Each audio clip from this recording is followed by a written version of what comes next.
Baby's talking. Hi, everyone. Welcome to CAGJ's Art and Activism series. Today's presentation is going to be with Morgan Brown. This is, I think, our fourth speaker in our series. And my name is Noelle Lum, and I am an organizer with CAGJ. And Morgan Brown, our speaker, is a queer, Indigenous, Tsimshian, Ukrainian mother and native plants first foods advocate and educator. And their inspiration and knowledge fall in the realms of traditional plant medicine and first foods education, Indigenous language revitalization, poetry, healing justice, Indigenous childbirth education, motherhood, healing trauma through Indigenous wisdom, and partnering with plants, animals, and ancestors. And Morgan currently works with the Swinomish tribe as the environmental education coordinator and Between Two Worlds Indigenous science program teacher. And you might recognize Morgan's work because it was featured as the cover art for the third edition of CAGJ's publication, which is entitled Our Food, Our Right, Recipes for a New Normal. And with that, I'm going to pass it off to you, Morgan. Thank you. Luam Godu Anitsin Shagyetwin. I'm fortunate to see you all today, and I'm wondering if we can put the, let's see, maybe it's just, okay, there. I like having the gallery view because it feels more like a circle and I'm not just staring at my big face talking back to me. So yeah, Morgan Brown Dewayu, Tsimshianu, Kishput Wada Deep Tegu. My name's Morgan Brown. I'm Tsimshian, and my clan is Blackfish Killer Whale. And yeah, I wanted to take a moment to just acknowledge like how sunny and warm it's gotten around here. And like how the springtime energy is like really coming full on. And I know, like, I don't know about in your lives, but I feel that energy in my life a lot right now. Like there's so much that's wanting to happen and to come through. And I just really want to be present in this space and listen to what the medicine is for all of us that have shown up here today. And I kind of want to just like slow it down a little bit for us. And I want to invite everybody to take a moment to just invite a relative into this space with you. We can take a couple minutes if there's like, you know, a plant that you want to bring into this space with you, or just like a prayer that you want to take some time to say, and maybe a specific ancestor, but just taking a minute to slow down and like welcome anybody else that wants to be in this space with us, and it's like get in touch with our breath, our humanness, and yeah, just take a couple moments right now to do that.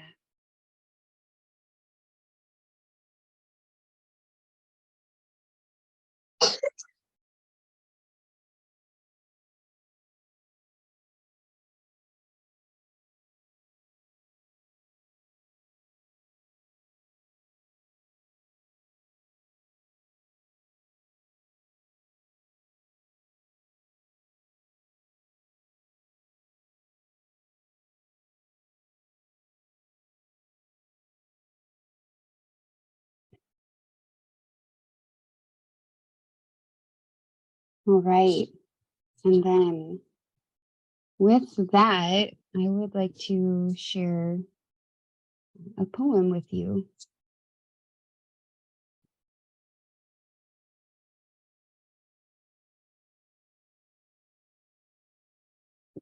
Let's see. Here we go. Can you all see this? Okay, so I'll share a bit of the creation story of this poem with you. It was created out of a lot of inspiration from my language learning community, where we come together several times a week to come back into relationship with our indigenous language, which is Somaliac for Tsimshians. And in that work, many of our ancestors show up, and I was inspired to write this poem. So I'll share it with you. Morgan, we can see like your files, but we don't see the actual poem pulled up. Oh, really? Let's see. Maybe if I go back. Can you see that? No, maybe try stop sharing and then reshare again.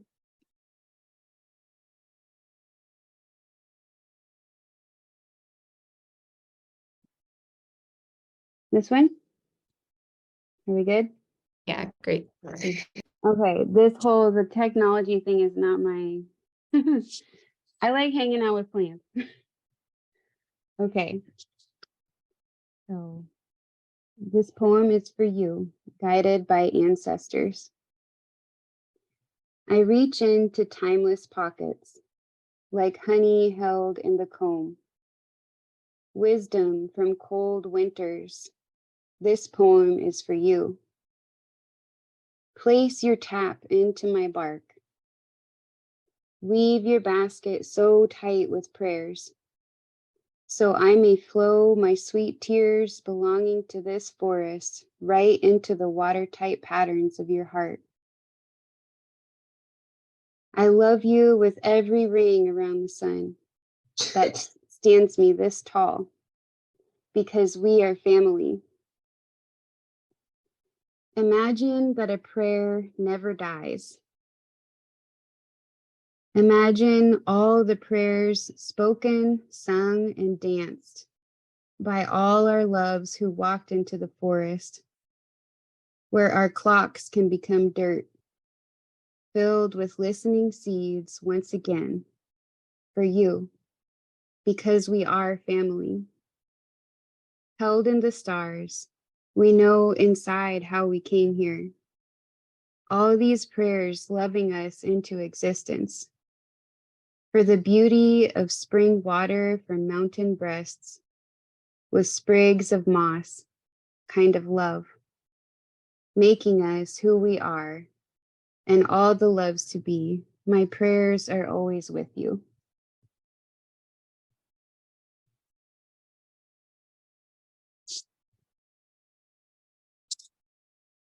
So,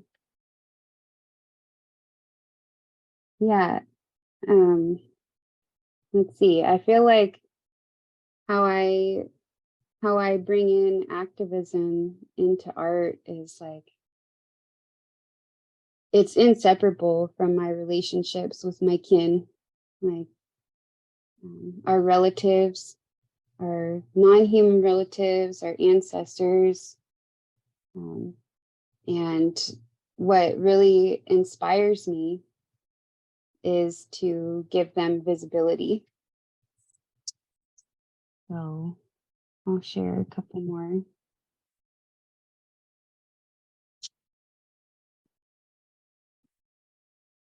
Let's see.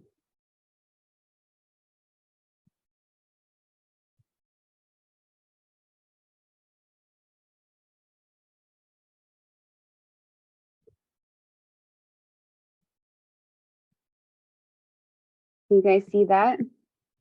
Or is it the file page again? It's the file page still. Okay.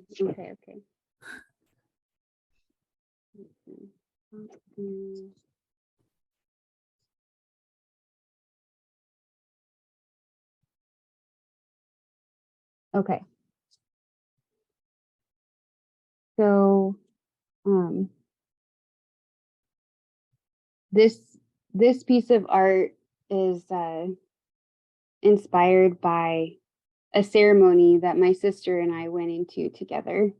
And in this ceremony, what came to us was how connected our own experience of being able to grieve and cry and be in touch with that part of our hearts is connected with the salmon, and our salmon being able to find their way home. So in this art, there's tears coming down. This is me, and then my daughter is in my belly, and then there's my mom, and then my great grandmother, and all our tears are coming together and flowing into the same river and giving a way for our salmon to come back home, because that's how connected we really are. Like nothing is ever without our hearts. And I think a lot of times, like in activism, or even like with the salmon, there's a lot of this scientific knowledge, which is really important. And I think it's so important to recognize how our own personal journeys in our life, we have to show up for that kind of inner work too. Because that's what connects the heart of everything together. So yeah, that's the story here. And I also just wanted to take a moment to give gratitude to like so many aunties and elders and uncles, and there's just like a list of folks that I wanted to share with you that I have to give credit to for the work that I do. And that's Shelley Vendiola, who is a Swinomish elder, and Patricia Paul, who has brought me a lot into this art activism, food sovereignty world. And then my elder language teacher, Shugaina, who's been teaching our Indigenous language for 63 years. And she's the most amazing teacher that I've ever had. My sisters, Jenny and Solana, my coworker, Jen Willop, my da'as Diana, my da'as Nancy, and Zodi, Shagoap, my daughters, and so many other teachers, and then the plants and my ancestors. And I also wanted to thank Anna for showing up today. She's on a similar path with the plants and the food sovereignty work, and it feels good to share this space with her and to give each other visibility. And with that gratitude, I wanted to just like invite everybody to hold their hands up and give thanks. And that when we take this action with our bodies, we're sharing a gesture with the cedar tree, with our red cedar. And if you take a moment when you see a red cedar tree again, if you haven't already, take a moment to recognize that gesture of how they hold their hands up and they hold their branches up. And it's like a respect and a gratitude and a generosity all together, that gesture.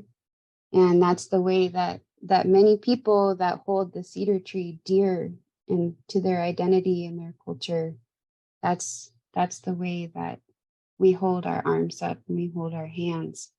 And like even that is a form of activism, right? But it's so much more than just that. It's a way of life.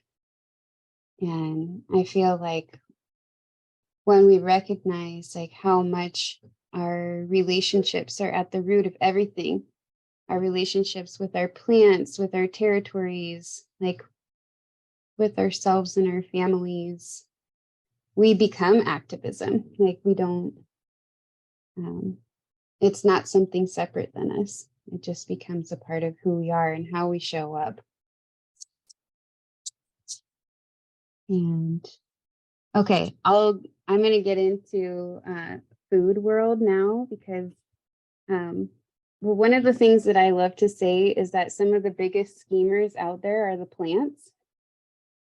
And I feel like they are, they bring us together in ways that I feel like we only see glimpses of everything that they're arranging and doing. And I like to joke too that they actually have my scheduler or my planner book, and they're just writing things in and I show up where they want me to these days. But one of the ways that I like to scheme with them is in food. So I like to bring our traditional medicines and plants into food and find those places where I can reach other humans. And one of those places happens to be chocolate, because a lot of people love chocolate, which is an amazing plant, not from around here, but like such an amazing partner plant. Like, and yeah, has helped to introduce so many other plants to people. So I will share some about, let's see, some pictures here.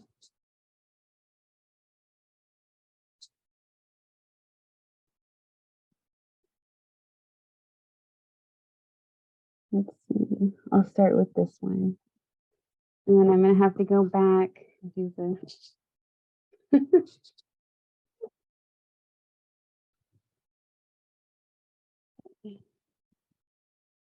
So this is, well, a lot of times okay. So first of all, I got to recently make chocolate for the Living Breath Food Sovereignty event happening at the UW, put on by the Na'alihi organization, and Charlotte Cote was one of the main organizers for that. It's a really amazing food sovereignty gathering for those who are interested in that work and meeting other folks.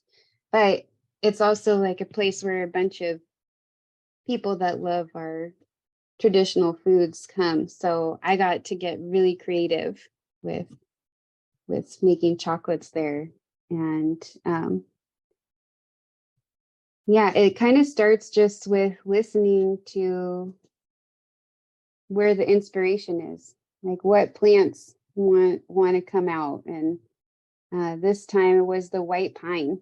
The white pine really wanted to come out, and the seaweeds really wanted to come out. But right here, this is kind of some of the preparation is there's rose hips, and I powdered them to really fine powder, and then took elderberry juice and mashed that together. And then there's nettle powder down here. So these are some of the ingredients that went in to the chocolates. And then I'll just show you some of the chocolates. And I so wish that I could just like let you taste them. I'm sorry that I'm like showing you all this chocolate, and I love sharing food, so it's hard. I wish that we could do that. Right.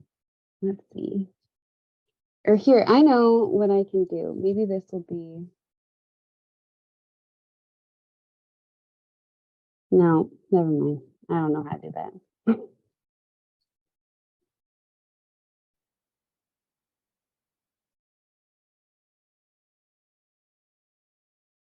Okay, so here's some of the chocolates. There's a seaweed caramel with, it has, there was another woman there from Nutritionals. Her name is Natanis, and she is an amazing, she harvests so many different kinds of seaweeds, and she raises like all of her children really close with the land. And I got to do a trade with her and put some of her smoked nori into the seaweed caramel. And you know, even just getting to be there and taking a part in these trades, like I feel like there's so many opportunities for us to just enter directly in to those kinds of relationships. And yeah, it doesn't have to be like a big event, even like it can be really simple. And it can be really joyful too. That's if I'm just thinking of my elder language teacher, Shugaina, right now, who's been teaching our language for 63 years. And when I take her classes, they're kind of timeless in a way. And it's not, you forget that there's like walls around the time, or that it's a different space that you go into to learn. It just is, it's so fun. Like we play bingo and we sing songs together, and like we end up laugh crying, and that's how we learn our language, you know?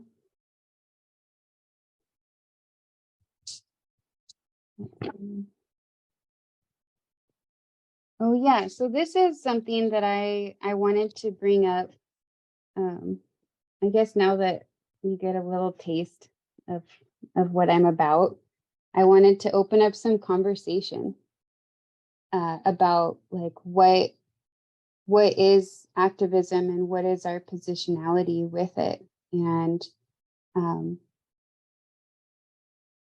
I some of it comes from having experiences of going to protests or different kinds of events, and then I see all these trees around us, or how we are relating and interacting with the land in those spaces, or how we give visibility and make space for our other relatives in those spaces. And wanting to ask, like, what is our positionality? Like, are we choosing to partner with our ancestors and our other kin, non-human kin, and how we show up in activism? And what kind of visibility do we offer to those relatives? So yeah, let's just open it up there if anybody wants to share around that.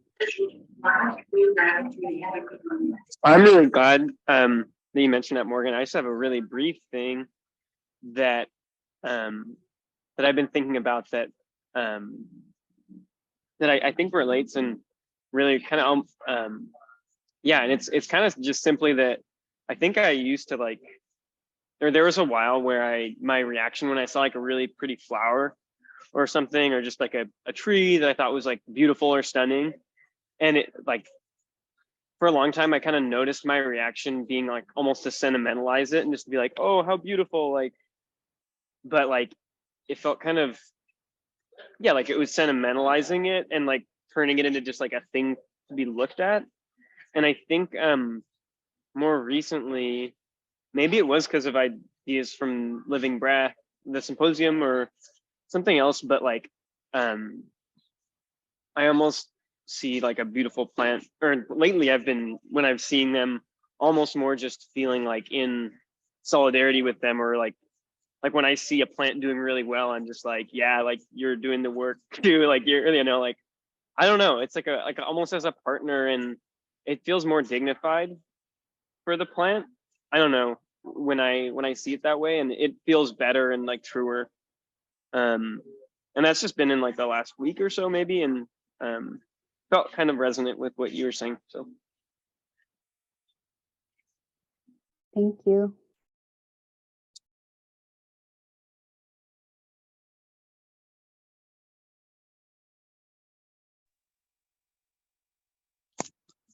Morgan. Leonardo Wassley here. My son, he loves to grow. It's so exciting to watch, a plant, start from a seed and start to, sprout. And each day is another day of wonder and excitement, And so it truly is something to, connect with, and to build from, and teach and have fun, and really enjoy and, and talk about, how our voices can, really connect with plants and, the vibrations and how they hear us and and when we stop and really focus our attention, we can hear them too, and sometimes we hear them, come to us, through our daily lives or through our dreams at night. So those are they come to us in many forms, in many ways. And I really appreciate, because that's sort of what we started Salmonberry Tribal Associates, because and salmonberries are so so beautiful and so oh wow, that's amazing. So yeah, so we're this connection is just that there's that the circle of life, right? And then just the salmon is connected to so many pieces of the circle of life, and restoring nutrients to so many lives, and it really truly is magical and sacred. And I just wanted to thank you for what you do. And that's something I've been really looking at and starting this summer is putting together a medicinal herb garden, and I've got the bees to pollinate them. So we're but I really appreciate the space and and you sharing all the wonderful poetry, and and I it does inspire to protect all these beautiful things that we come in contact with in our life, and it really does make you really want to stand up for and believing in these things we come in contact with in our lives, and want to go out of our way to be connected with. So thank you. Mhm. Thank you. I want to welcome in Anadina. Oh, she's my friend too. Awesome. Hey, Anadina. She's an amazing seed keeper. She's a seed mama. Oh, She amazing. loves the plants. You can feel it from like 100 miles away.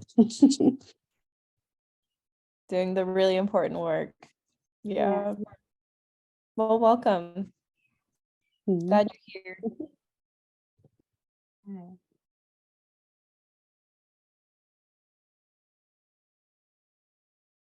Yeah, I think it's important for us to recognize in the realm of activism that we're not alone. Like we're not alone, and we don't need to be doing all that ourselves. We're not meant to do all that ourselves. And also as teachers, that's one of the roles that I show up in with children right now and with the plants. And so many of us are just, the way that we're shown is that we have to do it all alone. And even just inviting our relatives into the classroom, like we had to teach in the school, in the building, and I would bring our our Devil's Club beads into the classroom and just put them on the desks for the students And it's amazing. Like, just all it takes is even that invitation, you know, like, we are blessed to be in this world with so many generous teachers surrounding us. And like, if we just learn how to adjust our ears and like hold that reverence in our heart, like, and that's what I mean by that positionality. Like, how are we positioning ourselves? Like, what is our place in kinship? Like, really, like, what is our place when we remember that we're not alone? Like, we're never alone here. And when we, you know, we can, even just right now, like, I invite all of you to feel all the ancestors, all your ancestors that are holding you here today. And if you look closely at the cedar tree, you'll notice each little growth is held in hands like this. You know? And so we're here right now, and we're in that process of being the new growth and coming into that holding and bringing that new growth in. And like, how are we going to hold that? How do we want to hold that? And how can we open our ears? Like, we know how to do this. All of us do inside of us. Like, we know how to listen like that. But how do we come back into that?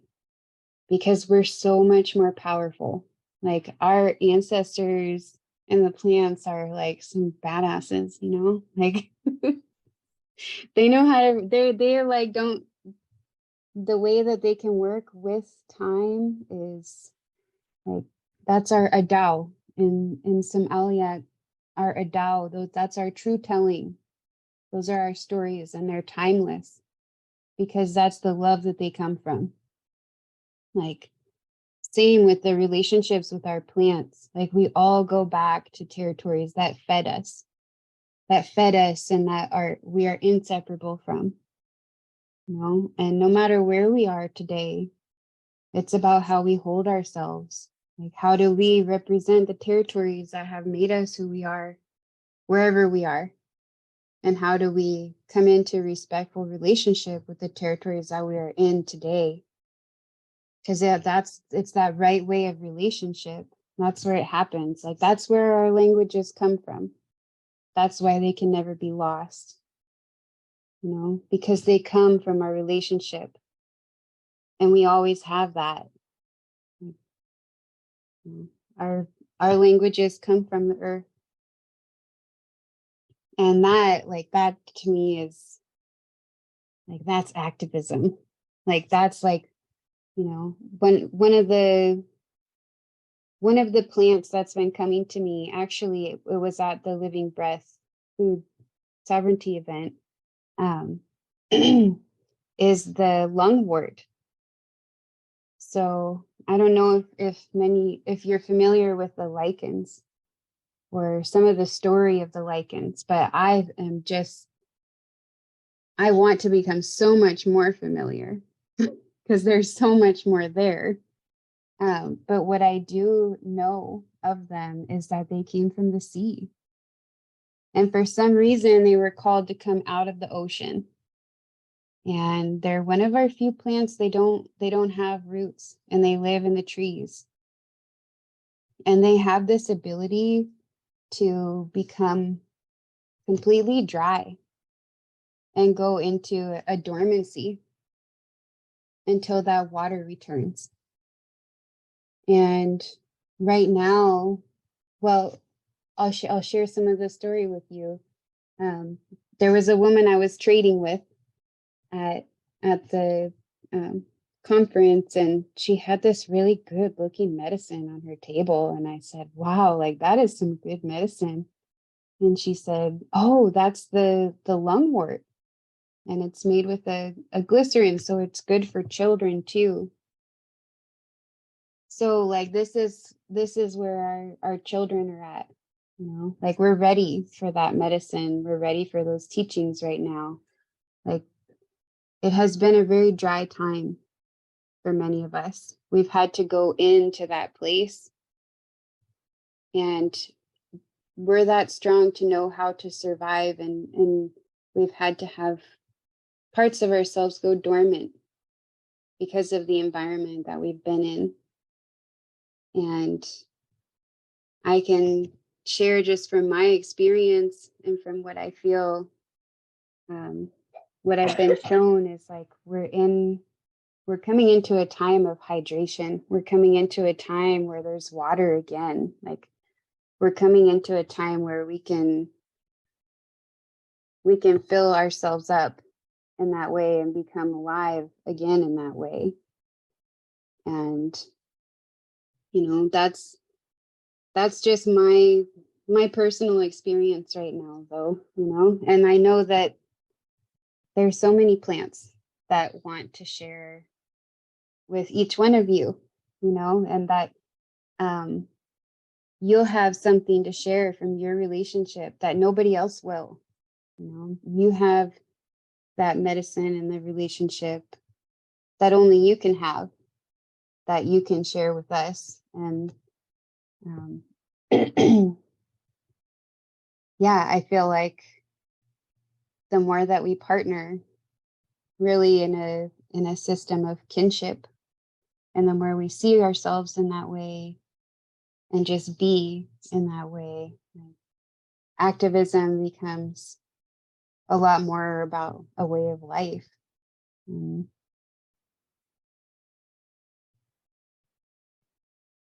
Yeah. Let's see. It makes me think about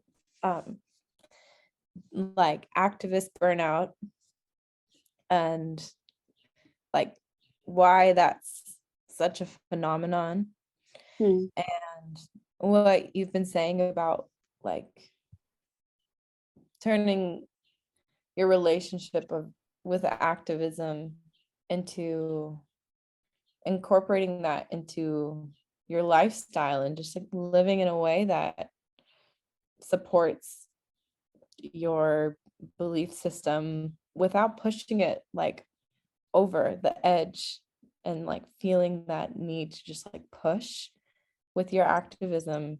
I feel like that's really, I mean, there are times of urgency when it really does feel like that extra push that pushes your body and your mind like beyond what it's capable of. It does feel necessary, but I know so many people who just like push so hard and they dedicate so hard for a moment of time, and their body just like they just like have to go into that dry time, kind of like you were talking about, and they just like collapse and like exit for a while and they burn out. And what you're saying is just inspiring. It's like, how can we like bring back that balance where we're just like living in that way? Yeah. Yeah, and taking care of each other. Like, we're not the only ones responsible for taking care of ourselves. Like if we really are in relationship like that, then there's all the aunties and all the uncles that help raise our babies. There's our elders, like we're living together, we're closer, like all those things are built in. And I know those are big things, like those are some big shifts, but like that's what we like that's what we got to do. And yeah, I'm curious to hear. I want to ask the question to people, like what do you feel is the reckoning that needs to happen to come back into kinship? Like what is that reckoning?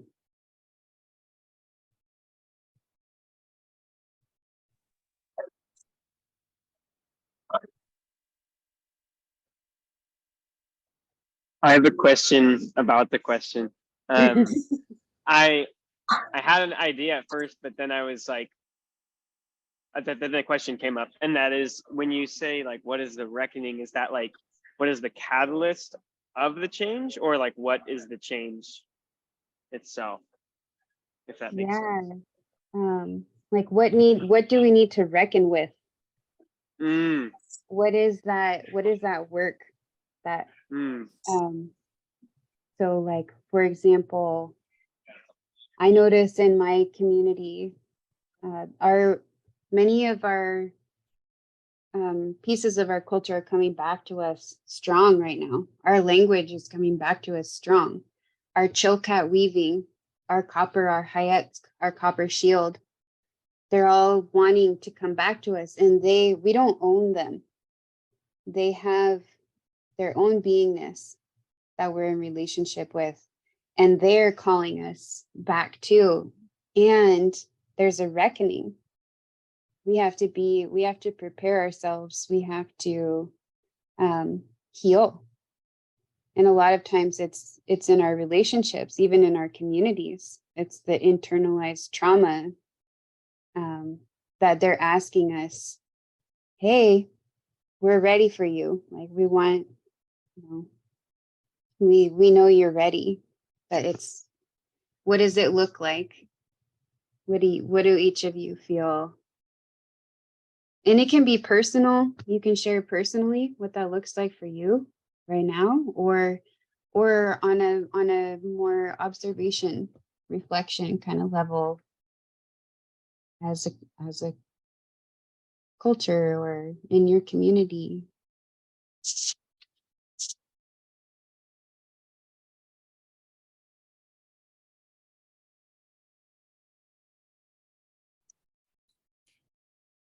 I can share one personally. I really liked what you said about, reckoning within the community, to be ready to like be in relationship with these things rather than seeing them as like items that we own. And I think, yeah, for myself personally, it's like I can conceptualize that and like conceptualize what that means, but then how do you put that into practice, right? Like I think that's the reckoning, is figuring out how at least for me specifically, how I take what my beliefs are and put them into practice in concrete ways. Because you can, I could speak till the ends of the earth about what I believe, but if I'm not actually actioning on that, it holds very little weight. So I think for me personally, that's what I thought about when you talked about reckoning. Mm-hmm. And I think that could be said for a lot of people, as someone who's white, I think a lot of white people have said a lot of things of like what their beliefs are. But when it comes to like putting action together, it can be tougher and definitely less concrete. So that's my thought. Thank you.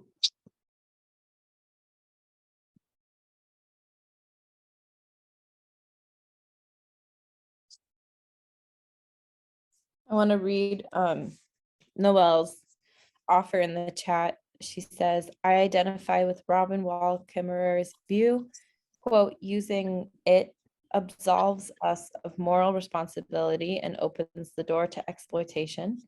When sugar maple is in it, we give ourselves permission to pick up the saw. It means it doesn't matter.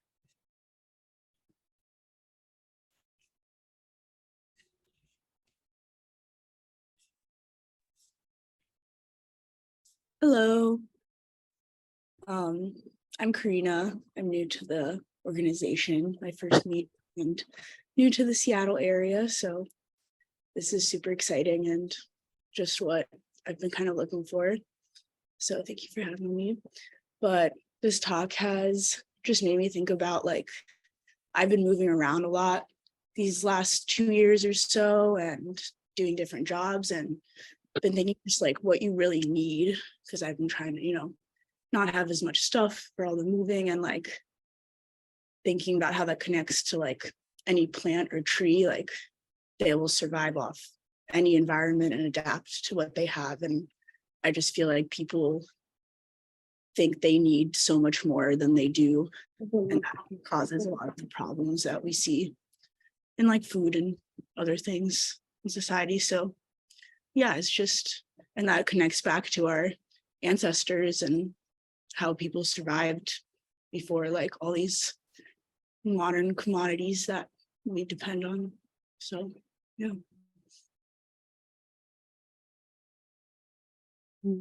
Thanks for sharing.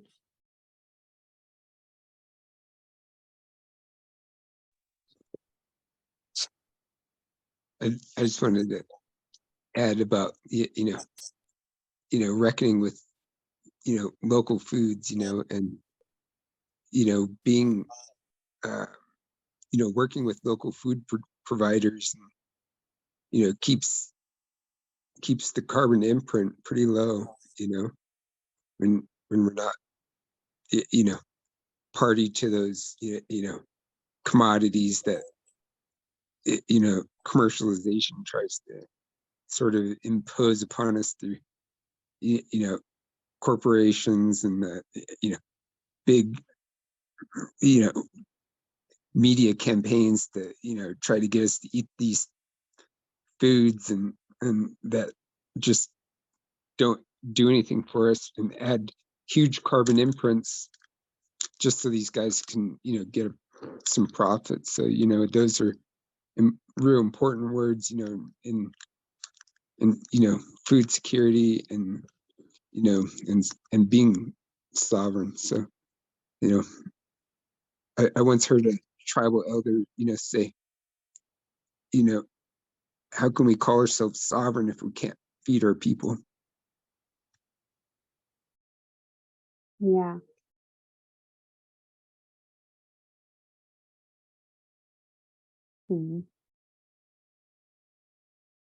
Yeah, that's real.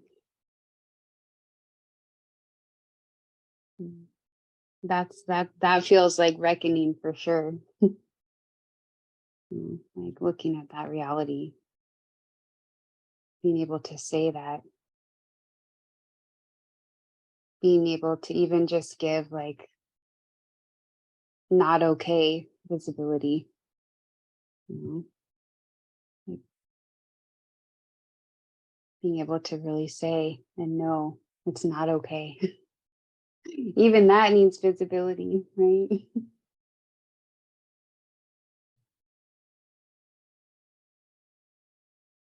Well, I wanted to share one more poem with you, and it's a poem that is inspired and dedicated to my sisters, and they're some of the closest, dearest relationships that I have. That I pray for everyone to have relationship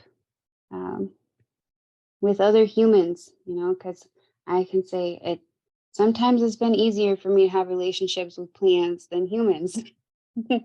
Like they've shown me how to love in ways where humans weren't able to at that time show me that. So in some ways they feel safer. And there is a lot of trauma that happens. Like we're still in a pretty raw place. But I pray for that for everybody, to find that healing with another human, to give each other that kind of visibility and that spiritual visibility too. So yeah, this poem.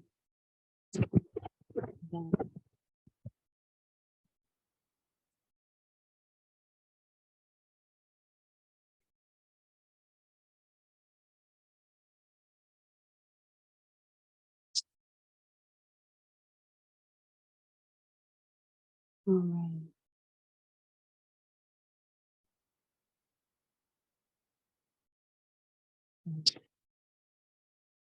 My sister and me, rich with love. Chasm story fractures, when beauty held on to sadness and froze inside of us to survive. The dirt we come from is what brings us back, because we are. Healing mists and cold depths of mother's breath mycorrhizal remediations, splints of growth coming from shards of pain, fruiting bodies from decay, old dens filling with echoes, sounds speaking to walls, wanting to be like water, trying to reach the pulse of salty tears in this cavern of my heart. Time to pray and ask for help. I feel you here in the creak of our mother's tears, carrying us to our new homes. I feel us here together. Layers of voice wanting to play in that fed by listening kind of place. Speaking for the ones who hold us alive, swimming in the truth, remember who we are. Our babies, our hearts, our salmon, our cedar, all one bundle. Belonging, longing to be. We live for each other. I love you, and it feels so good to hold your hand, like the whole world can heal in finding herself through us. Creation stories still ripple in the water, washing up on the shores of our dreams. Tucked into mountain blankets woven of Indian elabore and bear root. The moon has called a meeting with us. The salmon are finding their way home in the brows above your saltwater eyes. Flecks of wisdom illuminate the tides. Pulling together, we are stronger. Cedar speaking on behalf of the precious truth preserved in this place, in the spirit of our territories and hearts, where we still find each other because we are. Her arms still hold up to us. How strong and loving she is. All the layers and memories she knows and is, being made of her. I see the timeless glint in your eyes, remembering us. You are with me, sister, like we know in our hearts, sharing our healing paths, where the waters come together, where the salmon come home, where the fireweed became blackfish, where our babies are born, where our medicine is, where we come from, and the cedar waves us on. My heart always feels you. We are rich with love.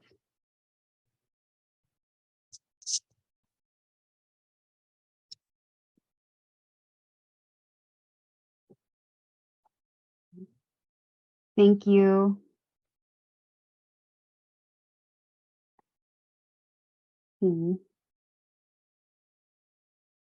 Yeah, thank you. Thank you for everyone that decided to be here today during this time and for showing up just as you are. Mm, it's amazing how creative we are, even like to find ways to meet like this through the internet, which I still don't even understand how it works, but it's kind of amazing, you know? Thank you so much for creating the space tonight, Morgan. And yeah, I just want to open up a couple of minutes for any questions or anything that's going through people's minds before we hear from Washington Fair Trade Coalition and UFCW 3000 and other solidarity partner updates.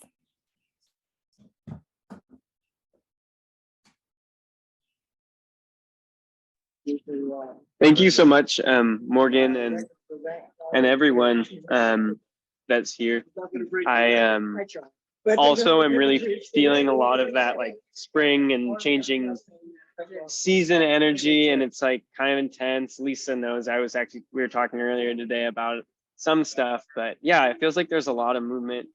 And I think that, yeah, I'm just feeling incredibly grateful for this meeting and this space. I feel like it was really good medicine for me. And I feel like, yeah, I feel like more calm and grounded and clear right now than I have in a bit. And I think that'll stick with me. So just thank you all for it. Mhm. Oh, good.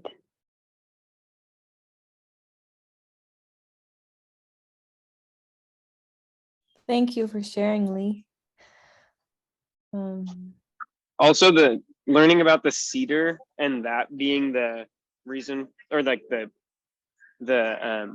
some context behind why some people do this show, like the show of thanks, or I'm not sure exactly what it is, but with the arms was like, I mean, that was just one single moment of many, but where I was just, yeah, so grateful for what you were sharing.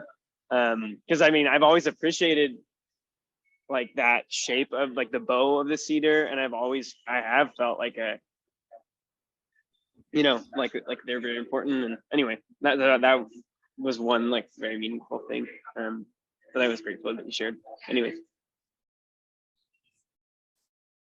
There's another reason why some people say is because in a lot of our languages, we make a lot of different sounds in the back of the throat, and we have spit that comes out. So they're like little, spit blockers. So we're not getting people.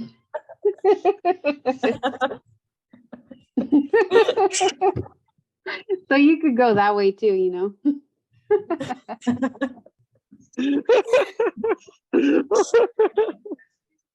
It's a sign of thanks from other people. Thank you for not spitting on them. Right? Oh my gosh, I'm dead. Yeah. So just want to thank everyone for being here. And yeah, thanks, Leo. And yeah, if anyone else has any closing thoughts. If not, we can go off. That was so beautiful, Morgan. Thank you for being here. Direction. Thank you. Thank you for being here, everybody.